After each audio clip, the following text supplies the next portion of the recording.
लगेगी आग तो सबके घर जद में आएंगे। यहाँ पर सिर्फ हमारा ही घर तो नहीं है। गौ हत्या के आधार पर लोगों को, इंसानों को मारा जा रहा है।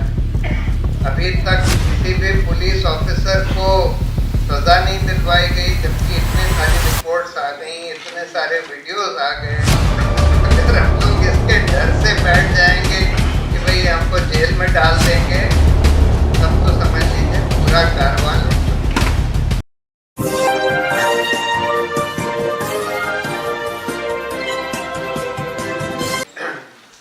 ये जो पूरा दिल्ली राइट्स जिनको कहा जाता है, जो कि एक तरह का नरसंहार था, पूरा सोचा समझा प्लान किया हुआ, और जिसमें सरकार और रूलिंग पार्टी और पुलिस सब कॉम्प्लिसिट थी, वो हुआ।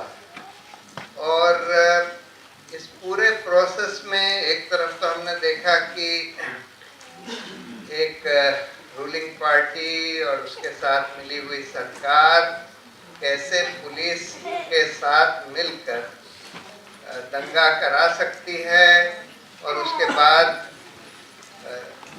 दंगाइयों को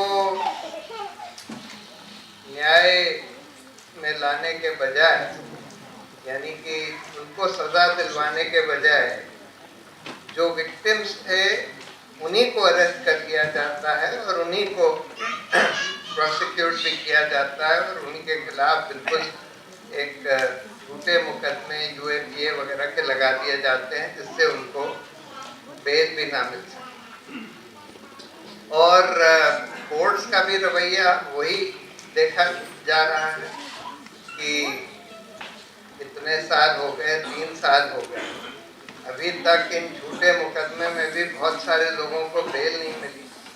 अभी तक किसी भी पुलिस ऑफिसर को सजा नहीं दिलवाई गई, जबकि इतने सारी रिपोर्ट्स आ गई, इतने सारे वीडियोस आ गए कि पुलिस वाले किस तरह से दंगों में इन्वॉल्व थे, पत्थर फेंक रहे थे, सीसीटीवी कैमरे तोड़ रहे थे, लोगों को पीट रहे थे, लेकिन किसी को भी अभी तक सजा नहीं दिलवाई गई। तो हम बिल्कुल एक पूरा और जैसे अभी हर्ष ने बताया कि जो मुआवजा है वो तो करीब करीब नहीं के बराबर किसी को भी मिला है। इतना लंबा प्रोसेस हो गया, इतनी लोगों ने जद्दोजहद करी, मेहनत करी, लेकिन नहीं के बराबर कोई कॉम्पनसेशन मिला है। तो मतलब पूरा एक कॉम्प्रिहेंसिव फेलियर पूरे सिस्टम का दिखाई दे रहा है। अब सवाल ये है कि हम लोग इसमें अब कर क्या सकते हैं। मुझे लगता है कि देखिए, ये पूरे देश में आज हम देख रहे हैं, जिस तरह से सिर्फ ये दिल्ली के दंगों के बारे में नहीं, जिस तरह से आज गौ हत्या के आधार पर लोगों को, इंसानों को मारा जा रहा है, जिस तरह से लोगों के घर बुलडोज किए जा रहे हैं, मतलब कोई न्याय का राज इस देश में दिखाई नहीं दे रहा है। और जिस स्थिति में हमारे न्यायपालिका का बहुत बड़ा दायित्व होना चाहिए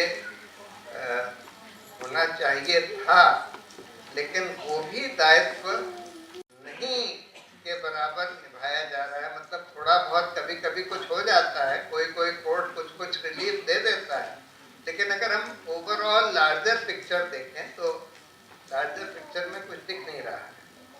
तो मुझे तो लगता है कि इस पर एक तरीका तो ये है कि भाई हम लोग हाथ पे हाथ रख के बैठ जाएं और सोचें कि भाई अब ये देश तो, इस देश का लोकतंत्र, इस देश की न्यायिक व्यवस्था पूरी तरह से चरमरा चुकी है, अब कुछ नहीं किया जा सकता, अब हम लोग बस अपनी अपनी जानें बचा लें। लेकिन उससे तो किसी की जान नहीं बचने वाली। जो हालात इस देश में चल रहे हैं, अगर हम लोग सब नहीं खड़े हुए इस व्यवस्था के खिलाफ, इस अन्याय के खिलाफ अगर हम लोग नहीं खड़े हुए, तो कोई नहीं बचेगा। चाहे वो मुसलमान हो चाहे आखिर में हिंदू ही।